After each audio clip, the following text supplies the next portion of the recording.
What up, friend? Welcome to another super awesome vlog. We are going out to a great job this morning. First of all, we're having a business meeting with Frank, my employee. We are transferring checks and things like that.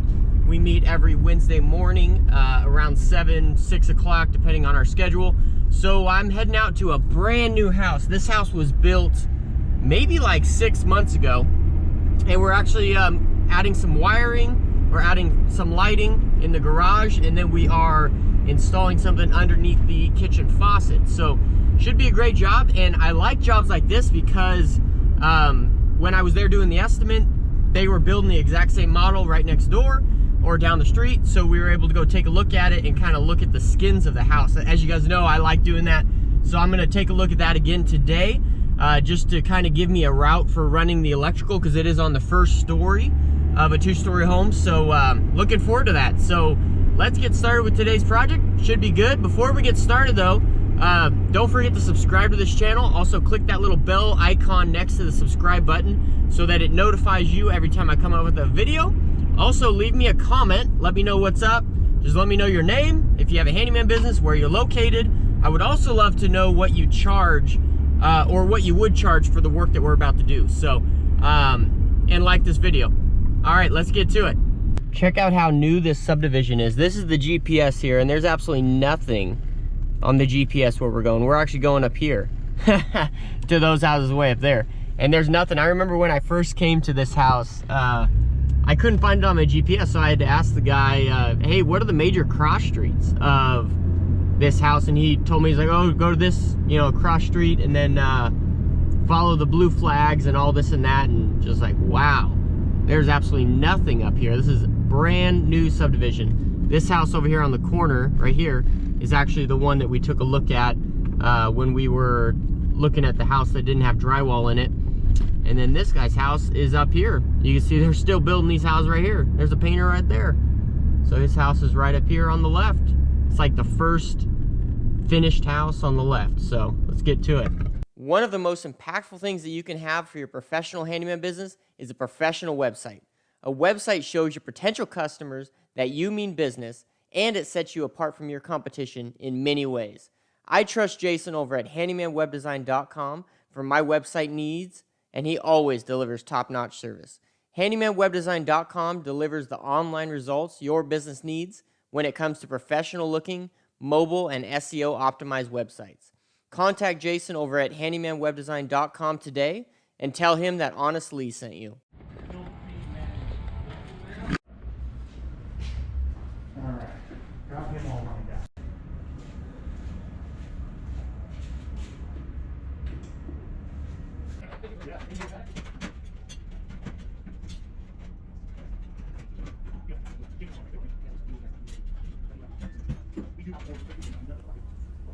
So for starters here, I took down my old light just so I can access the box. And as I saw in the new house that they built that wasn't quite drywalled yet, this is all framed with typical I-beam joists, as in most 2-story houses are built these days. Basically, I did measurements and I found that the joist was just to the inside, so near the garage door, running from the right to the left of the garage. So I just took some measurements, made sure both my holes that I basically cut in the drywall would have been underneath my new lights that I'll put up, and those are all on this side of the joist. So basically I'm running all my wires in the same joist cavity, and just ran my my flexible glow rod from my box to the new hole that I cut in the drywall, and then simply hooked some 14-2 up to it and pulled that into the box. And then I'm basically going to do the same thing on the right side light. Basically, both of those wires are going to be coming into the box. I always like to leave way more wire than I think I need coming out of my holes and my boxes. So I always leave, a foot and a half, just because I'd rather have more than not enough. So basically, just shove that glow rod up in there, and then make the hole obviously big enough for your hand to fit up there, and bring it down, and then hook your wire up to it.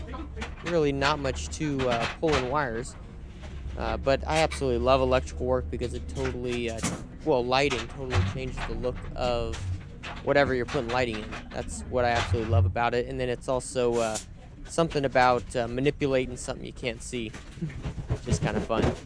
So now I am getting my new light out. I'm going to go ahead and mount the center light first, just because I need to get measurements off of that center light, just so I have my right and my left light even and, you know, within good distance and all that. So making sure that that is at the appropriate position, and then I'll go ahead and measure my right and my left. And basically what I'm using to do my measurements is a tack life laser distance measurer. I will put a link in the description below where you can purchase one of those on Amazon. If you do purchase it through that Amazon link, that will help out this channel. So I would greatly appreciate that. Tack Life, in my thought, has the best laser distance measurer. Leave me a comment in the comment section below with whatever brand you use. I'd be interested to hear a little bit about that. But here we are, just installing our center light, and then we're going to get some measurements to mount our other two.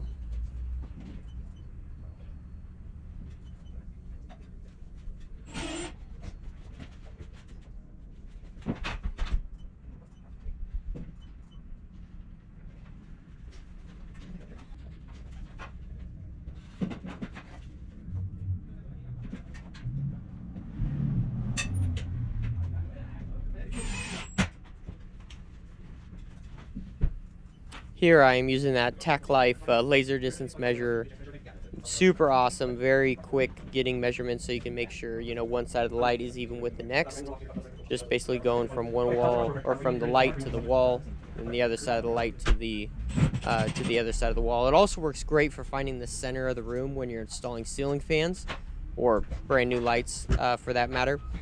Yeah, that Tack Life distance measure, I use it all the time. You know, for long measurements that you can't possibly span a tape measure through. Well, you could, I guess, but it's a pain doing that. So it's a lot easier using this Tack Life for sure.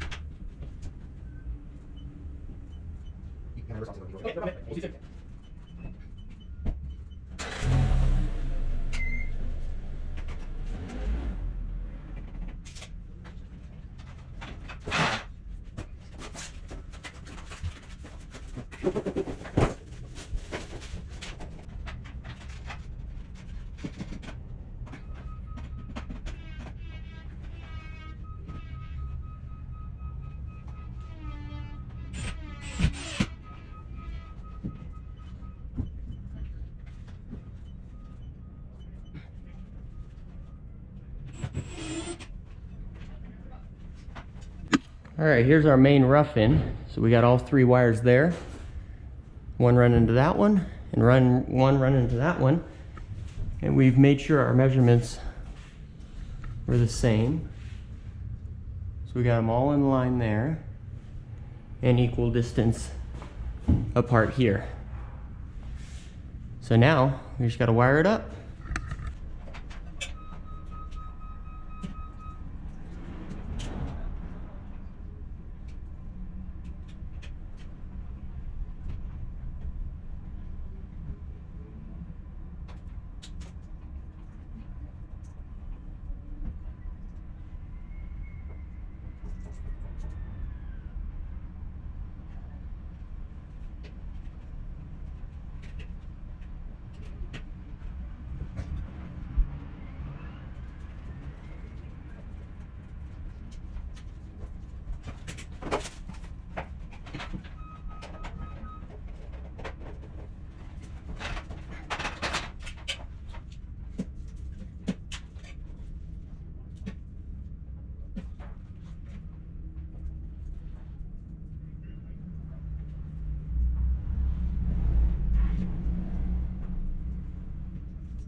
Okay, whenever I hook up new lights, I always hook up the power last. So that one is where the main power is coming into. So I got these two all hooked up, and then I'm gonna go ahead and hook these three up. What I'm gonna go ahead and do is hook all 3 of these in together and then use a jumper wire which will connect to these. So all 3 of these are connected and then only 1 wire goes to the main power. So that's how I'm going to do it here, and then we'll go ahead and put our switch on and we'll see the lights in action.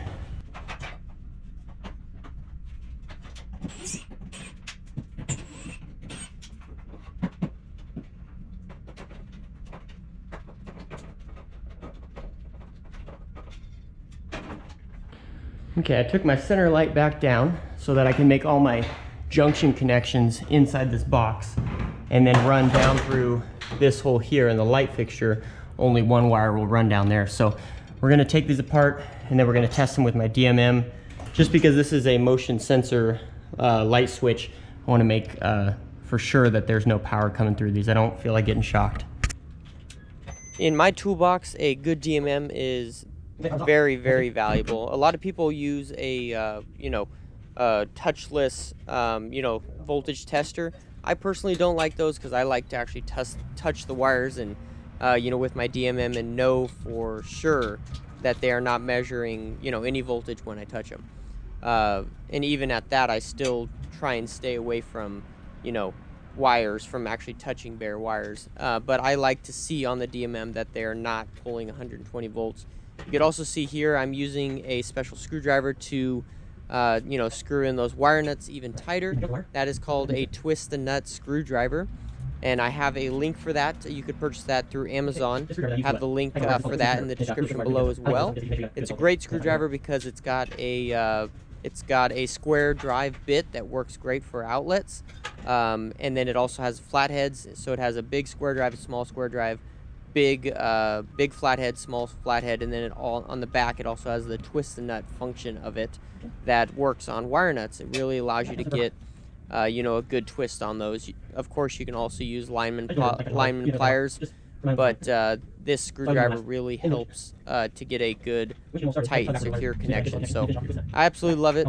That's kind of something that I always go to whenever I'm doing anything electrical. So you can see there I have put all my wires in a junction there, and then I just have 1 black, 1 white, and 1 ground hanging down, and that's going to go right through my new light that I'm going to mount on up there, and then we will be good to wire it up.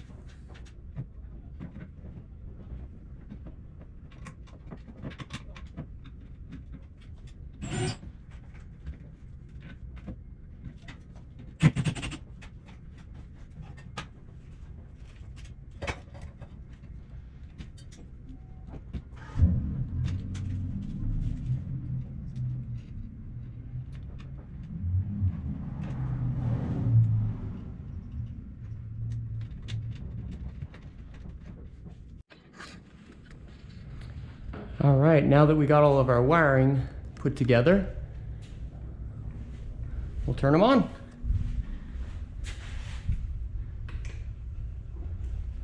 There we go.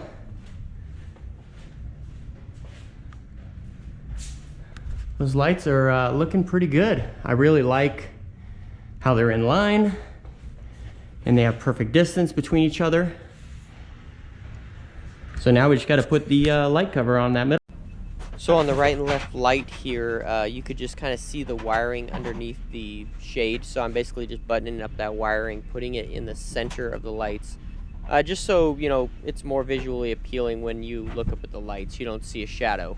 So, all in all, it's the little details that matter. So at the end of the day, this will make the lights look great.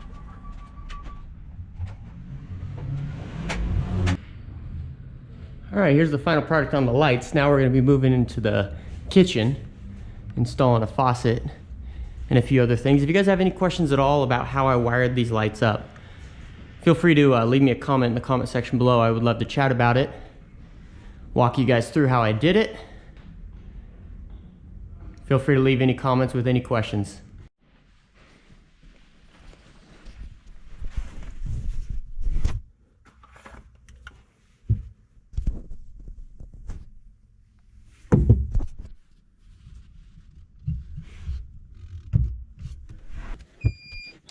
I have been recommended this rigid multi-tool for plumbers and faucets quite often by the viewers here on YouTube, and I appreciate it, guys. Thanks so much for recommending it. I picked it up, and it's absolutely great. You know, it's a lifesaver, and it really saves on having a whole bunch of tools underneath the kitchen faucet. You know, that thing's got to be at least 20-25 tools in one. So it's pretty awesome. I will put a link to purchase that on Amazon in the description below, but absolutely great. I would highly recommend it.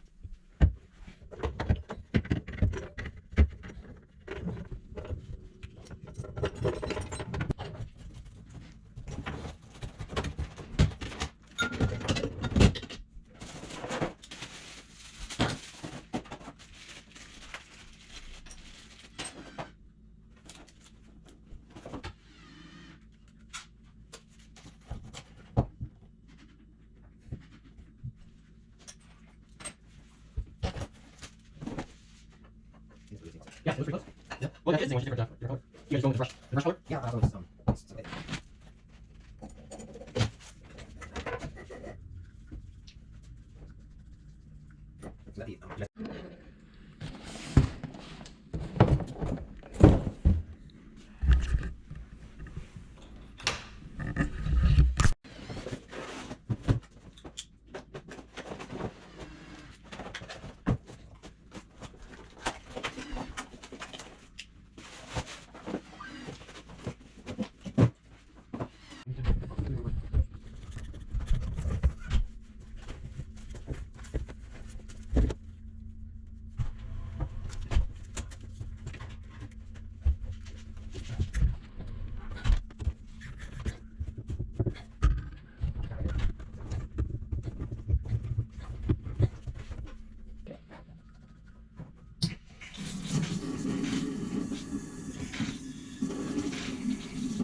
Yeah, that's okay. Yeah, exactly.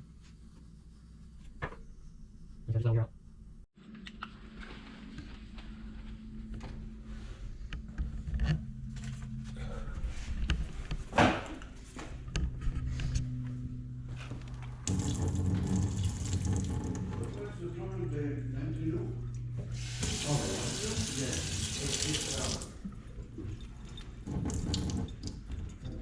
All right, that job turned out great. So let's go over some pricing like we usually do here on the WLOGs. The total labor for that job was $465, and so that included, you know, those 3 light fixtures, running wires to them, as well as the kitchen faucet and the instant hot water dispenser. So I did have to run to Home Depot once to get a new fitting. It was a 3/8 by quarter fitting for the hot water dispenser. In my notes when I did the estimate, I wrote that we needed a new fitting, but I neglected to put down that we needed a 3/8 by quarter fitting, because I got 3/8 by 3/8. So, you know, all in all, it turned out great. Been here for 4 hours. So now I'm heading to go meet my wife for lunch. So that should be fun. Yeah, hope you guys have a great one. Thank you all so much for tuning in. Don't forget to leave me a comment in the comment section below with any of your questions, and we will catch you all on the next one. Have a great day, guys.